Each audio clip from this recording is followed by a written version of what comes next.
Hello ಎಲ್ರಿಗೂ ನಮಸ್ಕಾರ. Welcome to the channel. So ಕೆಲವ್ರಿಗೆ ಕೂದಲು ತುಂಬ ಉದ್ದ ಇರುತ್ತೆ, ಆದರೆ ತುಂಬ ಸಣ್ಣ ಇರುತ್ತೆ, ತೆಳುವಾಗಿರುತ್ತೆ. ಕೂದಲು ದಪ್ಪ ಆಗಿರಬೇಕು, ಸ್ಟ್ರಾಂಗ್ ಆಗಿರಬೇಕು, ಉದ್ದ ಇರಬೇಕು, ಹಾಗೆ ಶೈನಿಂಗ್ ಆಗಿರಬೇಕು ಅನ್ನೋದಾದರೆ ಇವತ್ತಿನ ವಿಡಿಯೋ ನಿಮಗೆ ಒಳ್ಳೆ ರಿಸಲ್ಟ್ ಸಿಗುತ್ತೆ. ಯಾಕಂದರೆ ತುಂಬ ಅದ್ಭುತವಾದಂತಹ, ತುಂಬ ಸಿಂಪಲ್ ಆದಂತಹ ರೆಮಿಡಿನ ಶೇರ್ ಮಾಡ್ತಾ ಇದ್ದೀನಿ.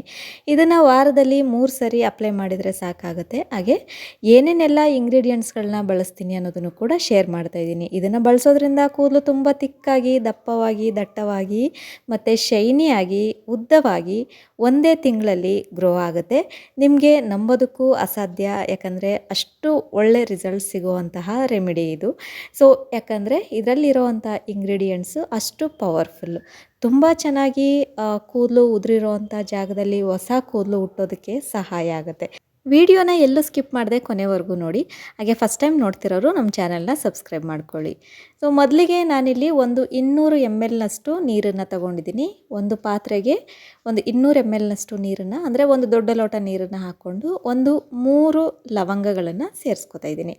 ಅದರ ಜೊತೆಗೆ ಒಂದು ಇಡಿಯಷ್ಟು ತೊಳೆದು ಎತ್ತಿಟ್ಕೊಂಡಿರೋವಂತಹ ಕರಿಬೇವಿನ ಎಲೆಗಳು, ಕರಿಬೇವಿನ ಸೊಪ್ಪನ್ನು ಹಾಕೋತಾ ಇದ್ದೀನಿ. ನೆಕ್ಸ್ಟ್ ನಾನಿಲ್ಲಿ ಈರುಳ್ಳಿ ಸಿಪ್ಪೆಗಳನ್ನ ಬಳಸ್ತಾ ಇದ್ದೀನಿ. ಈರುಳ್ಳಿ ಕಟ್ ಮಾಡಿದ ಮೇಲೆ ಸಾಮಾನ್ಯವಾಗಿ ನಾವೆಲ್ಲ ಡಸ್ಟ್ಬಿನ್ಗೆ ಹಾಕ್ತೀವಿ. ಬಿಸಾಕು ಬದಲಾಗಿ ಈ ರೀತಿ ರೆಮಿಡೀಸ್ಗಳಿಗೆ ಯೂಸ್ ಮಾಡ್ಕೋಬೋದು. ಜೊತೆಗೆ ನಾನಿಲ್ಲಿ 1 ಸ್ಪೂನಷ್ಟು ಮೆಂತ್ಯ ಕಾಳನ್ನು ಕೂಡ ಸೇರಿಸ್ಕೊತಾ ಇದ್ದೀನಿ. ಇದಲ್ಲದೆ ಇದರ ಜೊತೆಗೆ ಮುಖ್ಯವಾಗಿ ಕಲೋಂಜಿ ಸೀಡ್ಸ್, ಬ್ಲ್ಯಾಕ್ ಸೀಡ್ಸ್ ಅಂತ ಏನು ಹೇಳ್ತೀವಿ, ಇದನ್ನು ಕೂಡ ನಾನಿಲ್ಲಿ ಬಳಸ್ತಾ ಇದ್ದೀನಿ. 1 ಸ್ಪೂನ್ನಷ್ಟು ಕಲಂಜಿ ಸೀಡ್ಸನ್ನು ಹಾಕೋತಾ ಇದ್ದೀನಿ. ಕಪ್ಪು ಜೀರಿಗೆ ಅಂತ ಹೇಳ್ತಾರೆ ನೋಡಿ, ಅದು. ಇದೆಲ್ಲ ಮಾರ್ಕೆಟ್ಗಳಲ್ಲೂ ಸಿಗುತ್ತೆ. ಸ್ವಿಗ್ಗಿ ಕಡೆ ಎಲ್ಲ, ಸ್ವಿಗ್ಗಿ ಇನ್ಸ್ಟಾಮಾರ್ಟಲ್ಲಿ ಸಿಗುತ್ತೆ, ಮತ್ತು ಫ್ಲಿಪ್ಕಾರ್ಟು, ಅಮೆಝಾನು ಎಲ್ಲ ಕಡೆಯೂ ಸಿಗುತ್ತೆ. ನೀವು ಆನ್ಲೈನಲ್ಲಿ ಆರ್ಡ್ರ್ ಮಾಡ್ಕೋಬೋದು. ಸೊ ಇದಿಷ್ಟನ್ನು ಮೀಡಿಯಮ್ ಫ್ಲೇಮಲ್ಲಿ ಇಟ್ಟು ಒಂದು 5 ರಿಂದ 6 ನಿಮಿಷ ಚೆನ್ನಾಗಿ ಕುದಿಸ್ಕೋಬೇಕು. ಈ ರೀತಿಯಾಗಿ ಕಲರ್ ಚೇಂಜ್ ಆಗಬೇಕು. ಒಂದು ಲೋಟ ನೀರು ಏನು ಹಾಕಿದ್ವಿ ಆ ನೀರು ಇಷ್ಟು ಕಡಿಮೆಗೆ ಬರಬೇಕು.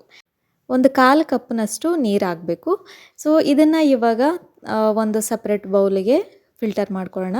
ಫಿಲ್ಟರ್ ಮಾಡ್ಕೊಂಡಾದ್ಮೇಲೆ ಇದು ಕಂಪ್ಲೀಟಾಗಿ ಪೂರ್ತಿಯಾಗಿ ತಣ್ಣಗಾಗಬೇಕು. ಪೂರ್ತಿಯಾಗಿ ತಣ್ಣಗಾದ್ಮೇಲೆ ನಾವು ಇದನ್ನು ಬಳಸೋದಕ್ಕೆ ಬರೋವಂಥದ್ದು.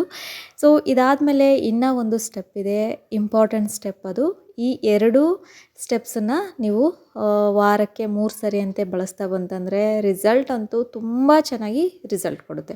ಇದಕ್ಕೆ ನಾನೇ ಗ್ಯಾರಂಟಿ. ಯಾಕಂತಂದರೆ ನಾನು ರೆಗ್ಯುಲರಾಗಿ ಬಳಸ್ತಾ ಇದ್ದೀನಿ, ತುಂಬ ಚೆನ್ನಾಗಿ ರಿಸಲ್ಟ್ ಕೊಟ್ಟಿದೆ ನೋಡಿ. ಈ ರೀತಿಯಾಗಿ ತಣ್ಣಗಾದ್ಮೇಲೆ ಈ ರೀತಿಯಾಗಿ ಒಂದು ಚಿಕ್ಕ ಬಾಟಲ್ ಇದ್ದರೆ ಅದಕ್ಕೆ ನಾವು ಫಿಲ್ಟರ್ ಮಾಡಿರುವಂತಹ ಆ ಜ್ಯೂಸನ್ನು ಹಾಕಿ ಸ್ಟೋರ್ ಮಾಡಿ 1 ವಾರದವರೆಗೂ ಫ್ರಿಜ್ಜಲ್ಲಿ ಇಟ್ಟು ಯೂಸ್ ಮಾಡ್ಕೋಬೋದು. ವಾರಕ್ಕೆ 3 ಸರಿ ನಾವು ಬಳಸೋದ್ರಿಂದ ಬೇಗನೆ ಖಾಲಿ ಆಗುತ್ತೆ. ಸೊ ಅದಕ್ಕೆ ನಾವು ಚಿಕ್ಕ ಕ್ವಾಂಟಿಟಿಯಲ್ಲಿ, ಕಡಿಮೆ ಕ್ವಾಂಟಿಟಿಯಲ್ಲಿ ಮಾಡಿಕೊಂಡ್ರೆ ಒಂದು ಟೈಮಿಗೆ ಬಳಸೋದಕ್ಕಾಗೋದಿಲ್ಲ, ಉಳ್ಕೊಳ್ಳುತ್ತೆ. ಸೊ ಉಳಿದಿರೋವಂಥದ್ದನ್ನು ನಾವು ಫ್ರಿಜ್ಜಲ್ಲಿ ಇಟ್ಕೊಂಡು ವಾರಕ್ಕೆ 3 ಸರಿ ಅಂತೆ, 1 ವಾರ ಅಷ್ಟೇ, ಅದ್ರ ಮೇಲೆ ಬಳಸಬಾರ್ದು.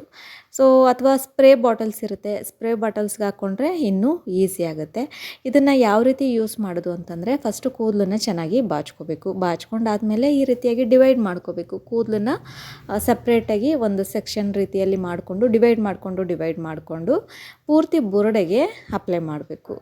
ಈ ರೀತಿ ಪಾರ್ಟಿಷನ್ ಮಾಡಿಕೊಂಡು ಬುರುಡೆಗೆ ಮತ್ತು ಕೂದಲಿಗೆ ನೀಟಾಗಿ ಅಪ್ಲೈ ಮಾಡಬೇಕು. ಅಪ್ಲೈ ಮಾಡಿ ಒಂದು 5 ನಿಮಿಷ ಬೆರಳಿಂದ ನಿಧಾನವಾಗಿ ಮಸಾಜ್ ಮಾಡಬೇಕು. ಇದರಿಂದ ಬುರುಡೆಗೆ ಬ್ಲಡ್ ಸರ್ಕ್ಯುಲೇಷನ್ ಚೆನ್ನಾಗಾಗುತ್ತೆ. ಸ್ಕ್ಯಾಲ್ಪಲ್ಲಿ ಬ್ಲಡ್ ಸರ್ಕ್ಯುಲೇಷನ್ ಚೆನ್ನಾಗಾದಾಗ ನಮಗೆ ನಾವು ಏನು ಅಪ್ಲೈ ಮಾಡಿದ್ರೂ ಕೂಡ ಅದು ನೀಟಾಗಿ ಹೀರ್ಕೊಳ್ಳುತ್ತೆ. ಕೂದಲು ಬುಡ ಚೆನ್ನಾಗಿ ಅಬ್ಸರ್ವ್ ಮಾಡ್ಕೊಳ್ಳುತ್ತೆ, ಹೀರ್ಕೊಳ್ಳುತ್ತೆ.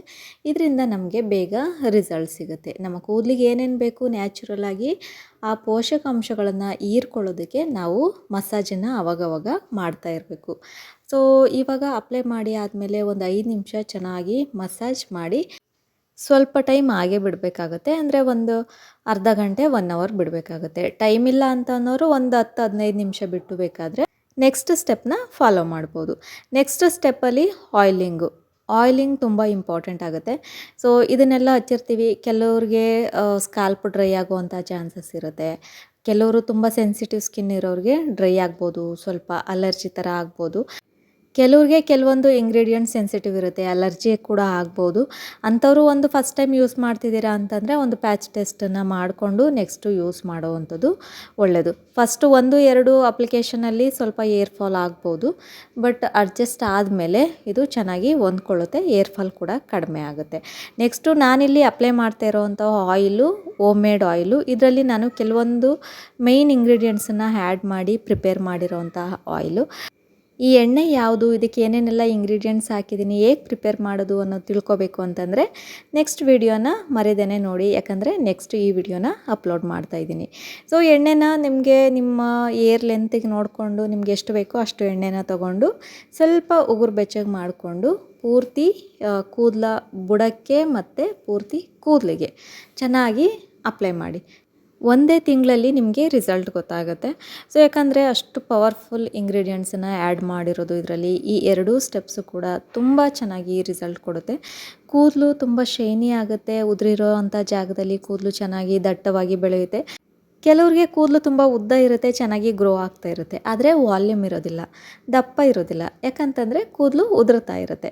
ಅಂಥವ್ರಿಗೂ ಕೂಡ ಈ ರೆಮಿಡಿ ಚೆನ್ನಾಗಿ ವರ್ಕ್ ಆಗುತ್ತೆ. ನಾನಿಲ್ಲಿ ಯೂಸ್ ಮಾಡಿರೋದು ಎಲ್ಲ ನ್ಯಾಚುರಲ್ ಇಂಗ್ರೀಡಿಯೆಂಟ್ಸೇ. ಕರಿಬೇವು ಇರ್ಬೋದು, ಮೆಂತ್ಯ ಇರ್ಬೋದು, ಈರುಳ್ಳಿ ಸಿಪ್ಪೆ ಮತ್ತು ಕಲೋಂಜಿ ಸೀಡ್ಸು. ಇದೆಲ್ಲ ನಮ್ಮ ಏರ್ಸ್ಗೆ ಏರ್ ಗ್ರೋತ್ ಆಗೋದಕ್ಕೆ ಮತ್ತು ಕೂದಲು ಶೈನಿ ಆಗೋದಕ್ಕೆ, ಕೂದಲು ಉದ್ದ ಬೆಳೆಯೋದಕ್ಕೆ, ಕೂದಲು ಕಪ್ಪಾಗೋದಕ್ಕೆ, ಕೂದಲು ಬುಡದಿಂದ ಸ್ಟ್ರಾಂಗ್ ಆಗೋದಕ್ಕೆ ಈ ಎಲ್ಲ ಇಂಗ್ರೀಡಿಯೆಂಟ್ಸು ತುಂಬ ಚೆನ್ನಾಗಿ ವರ್ಕ್ ಆಗುತ್ತೆ. ಯಾಕಂತಂದರೆ ಅಷ್ಟು ಪವರ್ಫುಲ್ ಇಂಗ್ರೀಡಿಯೆಂಟ್ಸ್ ಇದೆಲ್ಲ. ಕೂದಲು ಕಪ್ಪಾಗೋದಕ್ಕೆ, ಬೆಳೆಯೋದಕ್ಕೆ ಕರಿಬೇವು ಸಹಾಯ ಮಾಡುತ್ತೆ. ಕಲಂಜಿ ಸೀಡ್ಸು ಕೂದಲು ಗ್ರೇ ಹೇರ್ಸನ್ನು ತಡೆಯೋದಕ್ಕೆ, ವೈಟ್ ಹೇರ್ಸನ್ನು ಪ್ರಿವೆಂಟ್ ಮಾಡೋದಕ್ಕೆ, ಕೂದಲು ಶೈನಿ ಆಗೋದಕ್ಕೆ ಕಲಂಜಿ ಸೀಡ್ಸು ತುಂಬಾ ಸಹಾಯ ಮಾಡುತ್ತೆ. ಇನ್ನು ಫೆನಗ್ರಿಕ್ ಏನು ನಾವು ಮೆಂತ್ಯಕಾಳು ಬಗ್ಗೆ ಮಾತಾಡೋಗೆ ಇಲ್ಲ. ಮೆಂತ್ಯಕಾಳು ಒಂದು ಕೂಲಿಂಗ್ ಎಫೆಕ್ಟ್ ಇರೋದ್ರಿಂದ ಕೂದಲು ಚೆನ್ನಾಗಿ ಗ್ರೋ ಆಗೋದಕ್ಕೆ ಸಹಾಯ ಮಾಡುತ್ತೆ. ನೀವು ನೋಡ್ತಾ ಇರ್ಬೋದು, ನನ್ನ ಇದು 1 ತಿಂಗಳಲ್ಲಿ ರಿಸಲ್ಟು. ಇಲ್ಲಿ ತುಂಬ ಕೂದಲು ಉದುರಿತ್ತು, ಸೊ ಅಲ್ಲಿ ಈಗ ಬೇಬಿ ಏರ್ಸ್ ಚೆನ್ನಾಗಿ ಗ್ರೋ ಆಗ್ತಾ ಇದೆ. ಸೊ ಆ ಕಾರಣಕ್ಕೋಸ್ಕರನೇ ನಾನು ನಿಮಗೂ ಕೂಡ ಎಲ್ಪ್ ಆಗಲಿ ಅನ್ನೋ ಒಂದು ಕಾರಣಕ್ಕೆ ಈ ವಿಡಿಯೋನ ಶೇರ್ ಮಾಡ್ತಾಯಿದ್ದೀನಿ. ತುಂಬ ಅಮೇಝಿಂಗಾಗಿ ರಿಸಲ್ಟ್ ಕೊಡುವಂತಹ ರೆಮಿಡಿ ಇದು. ಎಣ್ಣೆ ಹಚ್ಚಿ ಆದಮೇಲೆ 1-2 ಅವರ್ ಬಿಟ್ಟು ಅಥವಾ ಇಡೀ ರಾತ್ರಿ ಹಾಗೆ ಬಿಟ್ಟು ನೆಕ್ಸ್ಟ್ ಡೇ ನೀವು ಉಗುರು ಬೆಚ್ಚಗಿರೋ ನೀರಿಂದ ಏರ್ ವಾಶನ್ನ ಮಾಡಬೇಕು. ಸೊ ಇವತ್ತಿನ ವಿಡಿಯೋ ಇಷ್ಟ ಆದರೆ ಲೈಕ್ ಮಾಡಿ, ಶೇರ್ ಮಾಡಿ, ಸಬ್ಸ್ಕ್ರೈಬ್ ಮಾಡೋದನ್ನು ಮರಿಬೇಡಿ.